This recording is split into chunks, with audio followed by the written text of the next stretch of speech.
ಸ್ನೇಹಿತರೆ, ಅಡಿಗೆ ಮಾಡೋರೆ ಹೆಣ್ಮಕ್ಳು ಬಾಳೆ ಎದಕ್ಕೂ ಬೇಡ ನೋಡ್ರಿ. ಒಂದೊಂದ್ಸಲಿಗೆ ಹೆಂಗಂತೀರೇನು, ಚಂದಾಗ ವೆರೈಟಿ ಅಡ್ಗೆ ಮಾಡಿ ಎಷ್ಟು ಚಂದ ಇಟ್ಟಿರ್ತೀವಿ, ಅವಾಗ ಹೊಟ್ಟಿನೇ ಹಸುವಿಲ್ಲ ಅಂತಾರ.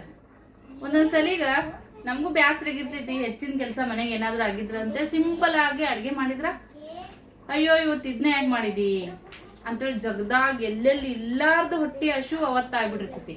ಮಕ್ಳಿಗಾಗಿರ್ಬೋದ ಯಜಮಾನ್ರಿಗಾಗಿರ್ಬೋದ. ಮಾಡಿದ್ರು ಒಂದ್ ತಪ್ಪ ನೋಡ್ರಿ, ಹೆಚ್ಚಿಗೆ ಕಡಿಮೆ ಮಾಡಿದ್ರು ಒಂದ್ ತಪ್ಪ ನೋಡ್ರಿ. 3 ಹೊತ್ತು ಏನ್ ಮಾಡ್ಬೇಕವ ಪಲ್ಲೆ ಅಂತೇಳಿ ತಲೆ ಕೆಡಿಸ್ಕೊಂಡು ನಮ್ ತಲೆ ಬದಿರೇ ಕುಂತಿರ್ತೈತಿ ನೋಡ್ರಿ. ಖರೇನೆ ದೊಡ್ಡ ಸಮಸ್ಯೆನಾದ್ರೂ ಕೂಡ ಬಗೆಹರಿಸ್ಬಿಡ್ಬೋದು. ಆದ್ರೆ ಈಗ ನಾಳೆಗೆ ಅಡಿಗೆ ಏನ್ ಮಾಡ್ಬೇಕು, ಪಲ್ಯ ಏನ್ ಮಾಡ್ಬೇಕು ಅನ್ನೋದೊಂದು ತಲೆನೋವು ಹೆಣ್ಮಕ್ಳಿಗೆ ಯಾರು ಬಗೆಹರ್ಸಲ್ಲ ನೋಡ್ರಿ. ನಾವ ಎಲ್ಲದಕ್ಕೂ ಒಳಕೊಂಡು ಹೋಗ್ಬೇಕು. ಹಿಂಗಿರ್ತ್ ನೋಡ್ರಿ ಒಬ್ಬೊಬ್ಬರ ಮನಿ ಕತಿ.